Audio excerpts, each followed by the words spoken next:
innal hamdalillah nahmaduhu wa nasta'inuhu wa nastaghfiruh. Amma ba'd, a'udhu billahi minash shaitanir rajim. Bismillahir rahmanir rahim. میرے مسلمان دوستوں، بھائیوں، بہنوں، بیٹیوں، ذوالحج کا چاند نظر آنے والا ہے۔ ذوالحج کا جو پہلا عشرہ ہے، یعنی پہلے جو 10 دن ہیں، ان کے بارے میں تھوڑی سی چیزیں آپ کو بتاؤں گا کہ اس سلسلے میں ہم نے کیا کرنا ہے۔ سب سے پہلی چیز، جس نے بھی قربانی کرنی ہے وہ چاند چڑھنے سے پہلے نظر آنے سے پہلے اپنے ناخن بھی کاٹ لے، اپنی مونچھیں اور سر کے بال بھی اگر منڈوانا چاہتا ہے تو وہ کٹوا لے، چھوٹے کروا لے۔ پھر اس کے بعد اس نے قربانی کے بعد یہ عمل کر سکتا ہے۔ اسی طرح یہ 10 دن جو ہیں یہ فضیلت کے اعتبار سے اتنے اہم ہیں کہ اللہ کے نبی صلی اللہ علیہ وسلم نے صحابہ سے کہا کہ اے میرے صحابہ، یہ 10 دن اللہ کے ہاں پورے سال کے دنوں میں بہت فضیلت والے دن ہیں۔ تو صحابہ نے پوچھا، یا رسول اللہ، کیا جہاد سے بھی زیادہ؟ تو اللہ کے نبی صلی اللہ علیہ وسلم فرمایا کہ ہاں، جہاد سے بھی زیادہ، سوائے اس شخص کے جو اپنا مال اور اپنی جان اللہ کے راستے میں نکلا اور پھر واپس نہیں آیا۔ کیا مطلب ہے؟ کہ وہ اللہ کے راستے میں شہید ہو گیا، وہ واپس لے کے نہیں آیا۔ اس شخص کی فضیلت اس سے بھی زیادہ ہے۔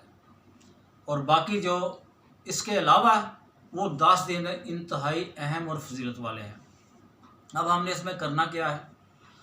عام دنوں سے ہٹ کے، مثلا سال میں اگر 365 دن ہے تو ان دنوں سے ہٹ کے ہمیں کرنا کیا ہے؟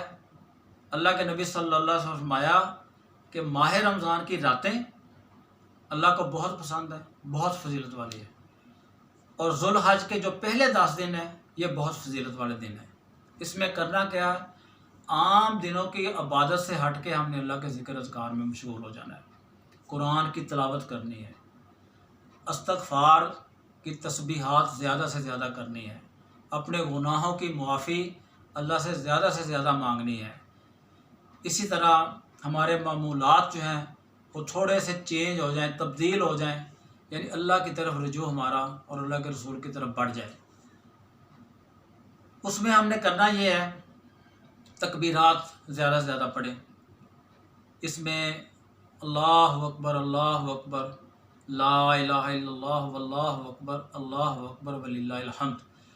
کوشش کریں ہر نماز کے ساتھ، یا عام ہٹ کے اس میں 1 تسبیح کر لیں، 2 تسبیح کر لیں، 3 تسبیح کر لیں، جتنی آپ میں سکت ہے، جتنی آپ میں طاقت ہے وہ ضرور کریں۔ یعنی اس کا 10 دنوں میں اللہ کے ساتھ ایسے جڑ جانا ہے کہ اللہ تعالیٰ کو ہمارا یہ عمل پسند آ جائے، اور اللہ تعالیٰ ہمیں چن لے ان چیزوں کے لیے، ان دنوں کے لیے، کہ ہم اللہ کی عبادت اور اسی طرح قرآن، اسی طرح استغفار، نبی علیہ السلام پہ درود پاک زیادہ کثرت سے پڑھیں۔ تو تکبیرات کا زیادہ سے زیادہ اہتمام کریں۔ اسی طرح استغفار پڑھیں، دلوں کے اندر جو رنجش ہے وہ ختم کرنے کی کوشش کریں۔ ہمارے اندر اگر منافقت ہے، اس منافقت کو ختم کرنے کی کوشش کریں۔ اگر ہم نماز نہیں پڑھتے تو ہمیں کوشش کریں کہ ہم 10 دنوں میں اپنی نماز کی پابندی کر کے پورے سال کے لیے اپنی عادت ڈال لیں۔ اسی طرح قرآن پڑھنے کی عادت ڈال لیں۔ تو اس لیے میرے بھائیوں، 10 دن کی فضیلت اللہ کے نبی صلی اللہ علیہ وسلم نے آپ کو بتا دی ہے کہ کیسے گزارنا ہے اور یہ اس کی فضیلت کیا ہے۔ تو اب ہماری ذمہ داری ہے کہ ہم نے اس پہ کیسے عمل کرنا ہے، کس ذمہ داری کے ساتھ، اور کرنا کیا ہے کہ صرف اور صرف اللہ کی رضا کے لیے، اور اللہ سے توفیق مانگیں کہ اللہ مجھے توفیق عطا فرما کہ میں اس میں تیرے زیادہ سے زیادہ تیری عبادت کر سکوں، اپنے گناہوں کی جو سابقہ گناہ ہو چکے ہیں اس کی معافی مانگ سکوں، اور اللہ تو ہمیں ان لوگوں میں شامل کر لا جس کو تو نے معاف کر دیا ہے ہمیشہ کے لیے، اور اپنی اس کے بدلے ہمیں کیا چاہیے؟ تیری رضا چاہیے، تیرا قرب چاہیے۔ اے اللہ، ہمیں وہ تمام بھلائیاں عطا فرما جو تیرے پیارے نبی صلی اللہ علیہ وسلم نے اپنی امت کے لیے مانگی ہیں۔ تو اس کے لیے ضروری ہے کہ ہم اللہ کے ساتھ جڑ جائیں، اللہ کے ساتھ زیادہ سے زیادہ جڑنے کے بعد پھر اس سے توفیق مانگیں، اور ہمیں اللہ تعالیٰ سچا اخلاص عطا فرما دے۔ کیوں جتنی دیر تک انسان کا خلوص، انسان کا اخلاص اچھا نہیں ہوگا وہ کبھی بھی کوئی کام نہیں کر سکتا. تو اس کے لیے ضروری ہے کہ اللہ سے سچا اخلاص مانگے. میرے بھائیوں، 10 دنوں کی فضیلت میں نے آپ کو بیان کر دی ہے. اب اس پہ فائدہ اٹھائیں. جیسے بے شک 10 دن کے رمضان روزے بھی رکھ سکتے ہیں، اسی طرح 9 ذی الحج کا روزہ اور 10 کا یہ آپ رکھیں. 9 کا روزہ کہ اللہ کے نبی صلی اللہ علیہ وسلم فرمایا کہ مجھے امید ہے کہ انشاءاللہ العزیز اللہ تعالیٰ 1 سال کے سابقہ اور 1 سال کے آنے والے گناہ اپنی نعمت سے معاف کر دیں گے. تو میرے بھائیوں، یہ بہت فضیلت والے دن ہیں، شروع ہونے والے ہیں.